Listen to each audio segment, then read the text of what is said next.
Hello everyone, welcome back to the channel. আজকের discussion হচ্ছে bohemian ঘোড়া ওয়েব সিরিজের রিভিউ নিয়ে।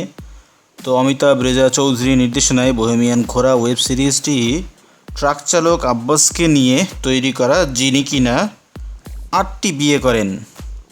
ট্রাক চালক হিসেবে তার নানা শহরে বিচরণ এবং প্রতিটি স্ত্রীর সঙ্গে ভিন্ন ভিন্ন গল্প রয়েছে। এর মধ্যে দিয়ে আমাদের সামনে উঠে আসে এক জীবন্ত জীবনের চিত্র। হাস্যরস মিথ্যার মিশেলে নির্মিত এই সিরিজে ট্র্যাজেডি ও কমেডির মাঝে সূক্ষ্ম ভারসাম্য বজায় রেখেছে মেকার্সরা। দেশের বিভিন্ন অঞ্চলে ঘুরে বেড়ায় ট্রাক চালক আব্বাস এবং ঘুরে বেড়ানোর সাথে সাথে তার শখ হচ্ছে বিয়ে করা। বিভিন্ন পরিস্থিতিতে বিভিন্নভাবে যত সমস্যার সম্মুখীন সে হোক না কেন, অবশ্যই সেই সমস্যার সাথে একজন মহিলা ইনভলভ থাকবে। সেই সমস্যার সমাধান হচ্ছে তার কাছে তাকে বিয়ে করে ফেলা।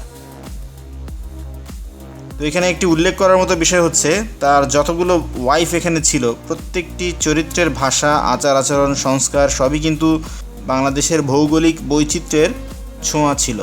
এটা একটা ইন্টারেস্টিং বিষয়। আব্বাস চরিত্রে এখানে অভিনয় করেছেন মোশাররফ করিম। সে এমন এক ব্যক্তি যে মিষ্টি কথা বলে, নারীদের মধ্যে আকর্ষণ খুঁজে পায়, কিন্তু নিজের মনে আবার একটা দ্বন্দ্বে ভরে আছে। এই চরিত্রটিকে ফুটিয়ে তুলেছেন মোশাররফ করিম কমেডি এবং নাটকীয়তার মধ্যে, এবং সে যে কমেডি এবং নাটকীয়তা এর মধ্যে একটা ব্যালেন্স কিন্তু তিনি মেনটেন করেছেন।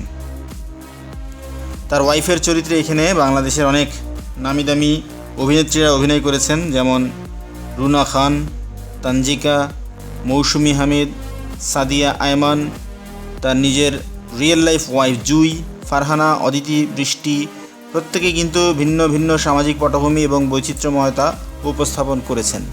গ্রাম, শহরের জীবন, আধুনিকতা, আবেগ সব কিছু এখানে মিলেমিশে আছে। তার ওয়াইফদের মধ্যে কিন্তু অন্যের ডিভোর্স দেওয়া ওয়াইফকে তিনি বিয়ে করেছেন, এরকমও কিন্তু আছে। একজন ছিলেন কথা বলতে পারেন না, রেপড, আবার একজন ছিলেন অত্যন্ত বদরাগী, একজন আছেন সুন্দরবনের মৌয়াল, এরকম একজন আছেন মানে তার জীবনের যে আকর্ষণ সব হারিয়ে তিনি একজন বাউল হয়ে গেছেন, এরকম একজন ওয়াইফও কিন্তু আছেন। নানা রঙের চরিত্র। পার্শ্ব চরিত্রে রাকিব হোসেন, ইভান, অশোক ব্যাপারী, সুমন পাটোয়ারি, তারা কিন্তু ভালো কাজ করেছেন।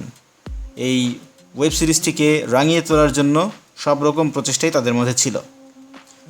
এই সিরিজের রক্ত, মারামারি বা সহিংসতা নেই, তাই পুরো ভাবটা ধীর এবং চরিত্রকেন্দ্রিক।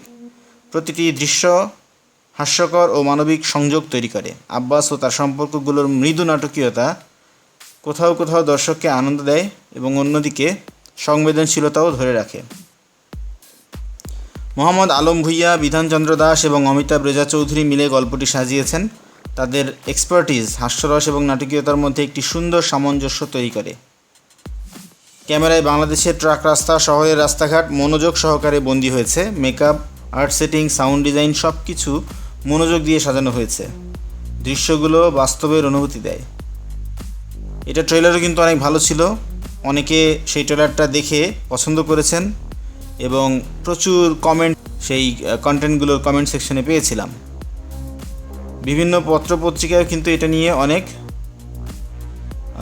রিপোর্ট করেছিল, ইন্টারেস্টিং একটা স্টোরি এই হিসাবে। অনেকে দেখে বলেছেন যে এটা এক মুহূর্তের জন্য বোরিং অনুভূত হবে না।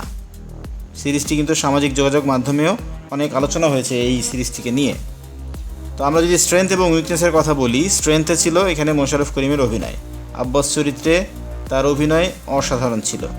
বাংলাদেশের সাংস্কৃতিক রং, বিভিন্ন অঞ্চলের মিশ্রণ, যেটা আমরা অলরেডি বলেছি, ক্যারেক্টারগুলোর মাধ্যমে এটাকে তুলে ধরা হয়।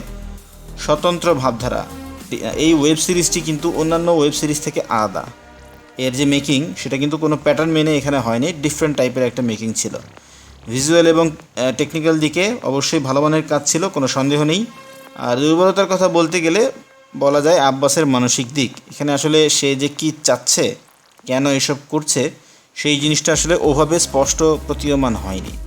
তার মন চাইছে, বিয়ে করছে, আবার বিভিন্ন ধরনের সমস্যা সে যে পড়ে যাচ্ছে এবং তার ফ্যামিলি লাইফ সেটা যে বিপর্যস্ত, তো তার যে মোটিভ এটা এখানে ক্লিয়ার ছিল না আসলে, কেন সে এতগুলো বিয়ে করছে।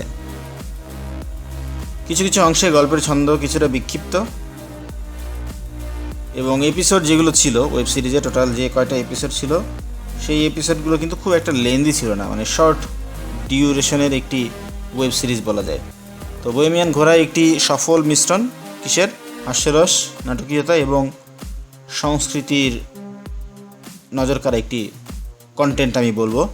মোশাররফ করিমের প্রভাব, সাংস্কৃতিক বৈচিত্র্য এবং সূক্ষ্ম নির্মাণ এটিকে নির্মোহ বিনোদনের দিক থেকে শক্ত করে তুলেছে। যদিও মনস্তাত্ত্বিক গভীরতা একটু কম, তবুও প্লটের ছন্দ এবং চরিত্রের বৈচিত্র্য আপনাকে আকৃষ্ট করবে। এটা হালকা মজার এবং সাংস্কৃতিক দিক থেকে অতুলনীয়। তো এই সিরিজটি আপনি অবশ্যই দেখতে পারেন যদি আপনি হালকা মেজাজের কোনো গল্প দেখতে চান, মোশাররফ করিমের অভিনয় দেখতে চান, ডেফিনেটলি এই কন্টেন্টটি আপনার জন্যই। আমি পার্সোনালি এটাকে রেট করব 10-এর মধ্যে 8 এবং রেকমেন্ড করব আপনি চাইলে ওয়েব সিরিজটি দেখতে পারেন। আপনি যদি ওয়েব সিরিজটি দেখে থাকেন তাহলে কেমন লেগেছে অবশ্যই আমাদের কমেন্ট সেকশনে জানাবেন। আর আমাদের ভিডিও ভালো লাগলে লাইক করবেন, শেয়ার করবেন আপনার ফ্রেন্ডদের সাথে। আমাদের চ্যানেলে নতুন হয়ে থাকলে অবশ্যই সাবস্ক্রাইব করবেন। কথা হবে পরবর্তীতে অন্য কোনো ভিডিওতে, সেই পর্যন্ত ভালো থাকুন।